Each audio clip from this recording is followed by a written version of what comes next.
Você lê o rótulo dos produtos que compra no supermercado? Pois é, ao ler o rótulo, você encontra vários nomes desconhecidos, né? Que parecem saídos aí de uma aula de química. Nessa hora você se pergunta, o que será que é isso? Para que serve? Será que faz mal? Na lista dos nomes complicados, encontramos estabilizantes, corantes, conservantes e, olha, muitos outros. Os conservantes, por exemplo, são adicionados aos produtos para que durem mais. Sem isso, seria quase impossível estocar alimentos na despensa. Eu disse quase, porque as pesquisas para a conservação dos alimentos não param. E as novidades a gente descobre agora no Globo Ciência.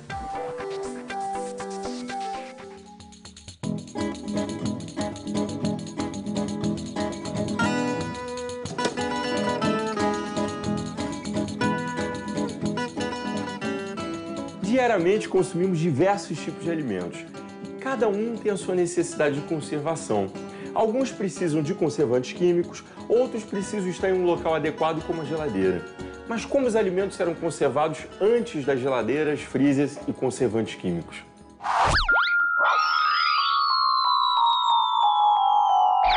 A conservação dos alimentos data da descoberta do fogo. Entre as técnicas mais antigas de conservação estão a defumação, onde o alimento é exposto a altas temperaturas e o calor e a fumaça provocam a sua desidratação, formando uma barreira física e química contra a ação de micro-organismos. Uma outra técnica é o uso de sal, mergulhando vegetais em solução salgada, como o picles, ou usado também para salgar as carnes. No Brasil, um dos maiores exemplos de conservação por desidratação é a carne de sol e o charque. Outra técnica é o uso de açúcar, para fazer compotas de frutas e assim estender a duração delas. A fermentação é uma outra técnica, muito comum em pães e vinhos. No final do século XIX e no início do século XX, surgiram as geladeiras. Em princípio, a comercialização era feita apenas nos Estados Unidos e na Europa. No Brasil, a geladeira só chegou definitivamente nos anos 50. Com o passar dos anos, os métodos de conservação evoluíram muito. Mas afinal, o que realmente pode estragar a comida?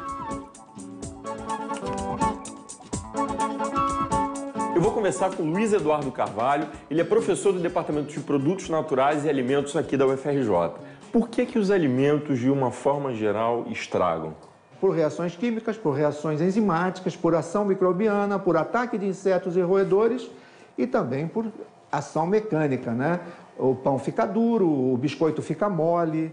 O que a ciência tem feito para evitar que os alimentos estraguem rapidamente? Os micro-organismos, a gente sabe que eles existem faz uns 300 anos. Então, desses 300 anos para cá, nós sabemos por que estraga e vamos intervir com a ciência para prorrogar o prazo de validade. O que é um conservante químico? Como é que você define? O conservante químico ele é um inibidor do crescimento microbiano. Cada um tem uma finalidade. Então, varia do produto e do tipo de micro-organismo que pode crescer ali. Os conservantes, eles foram uma conquista da ciência, da inteligência humana, mas a grande conquista da ciência é comer o alimento fresco.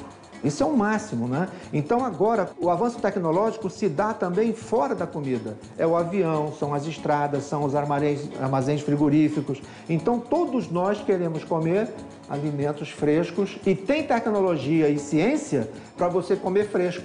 Só que não está dentro do alimento, está no entorno. A Universidade Federal de Viçosa é considerada uma das melhores no campo científico brasileiro, com excelência em várias áreas do conhecimento. No Índice Geral de Cursos da instituição, feito pelo Ministério da Educação em 2009, ela foi eleita a segunda melhor do Brasil e a primeira de Minas.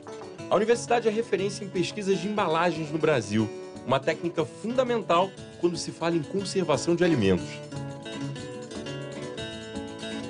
De que forma as embalagens conservam os alimentos? Bom, as embalagens, elas existem para impedir que o alimento processado ele possa se contaminar ou ter a presença de oxigênio de uma forma geral. Por exemplo, quando você embala um suco, ele sofreu um tratamento térmico para diminuir a sua carga microbiológica, ou seja, diminuir o número de bactérias, de fungos que tem presente naquele suco natural. Então, quando você coloca ele dentro de uma embalagem, o que você espera? Que essa embalagem evite uma contaminação no transporte, por exemplo, né? Vamos pegar, por exemplo, aqui, esses dois sucos, né?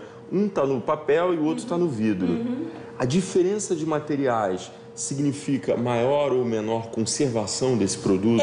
O tempo de vida de prateleira é calculado para cada produto e para cada embalagem. Essa embalagem de vidro, por exemplo, ela permite a entrada de luz, porque é uma embalagem transparente.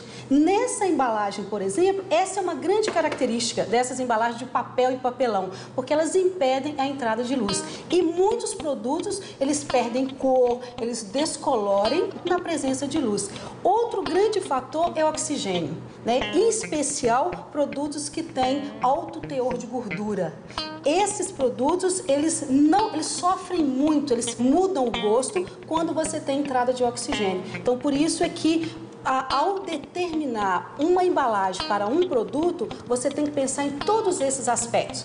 Nilda, por que a embalagem de leite tem várias camadas? Aqui nós temos cartão, nós temos papel e dentro nós temos mais outras camadas. Alumínio, plástico, o próprio papel. Porque esse produto leite, por exemplo, ele foi processado termicamente para ser envasado.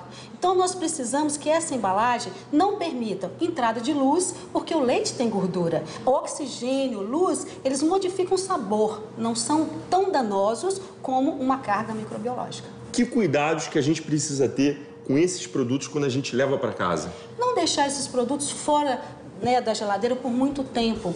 Mantê-los, então, sempre refrigerados, se for o caso. Por exemplo, leite em pó, produtos farináceos, nós não levamos para a geladeira. Então, mantê-los bem tampados, né? E utilizá-los no tempo que a embalagem recomenda. Qualquer embalagem, ela tem escrita como conservar aquele produto após aberto, né? Qual o tempo e como conservá-lo.